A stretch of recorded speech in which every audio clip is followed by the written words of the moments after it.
Okay, so when we talk scientifically, we refer to the Latin names of species. So Hudson pear, the scientific name is Cylindropuntia pallida. It's a member of the family Cactaceae, and it comes from Mexico. Now, why doesn't it become a weed in its native range of Mexico? Well, it has natural enemies which attack it, and one of the many natural enemies that will attack it in Mexico is this little cochineal insect that we can see on the plants here.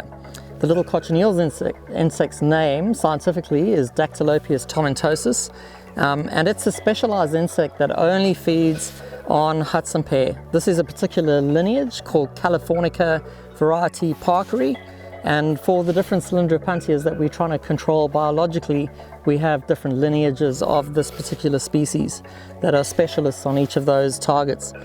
And this is the whole concept around biological control, bringing the insect in from Mexico, testing it, making sure it's safe for Australia, that it's not going to feed on any other native plant species or species of agricultural significance, and then getting permission to release it in the field.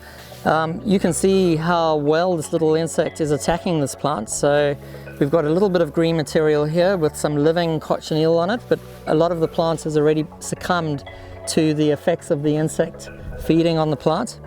The little white mounds that you see are the females covered in a waxy covering, and they use that covering to lay their eggs in, and it also protects them from predators. So the little crawlers, once they hatch, migrate up the spines. They've got little waxy filaments on their backs, and those little filaments act like sails, and they get carried by the wind into the invaded area, invaded by Hudson pear, and it's then purely a numbers game. Wherever they settle, they will then complete their life cycle and start having this kind of impact on Hudson pear.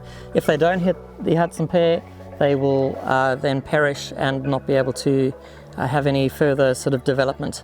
But what a great outcome. Look at that plant falling apart.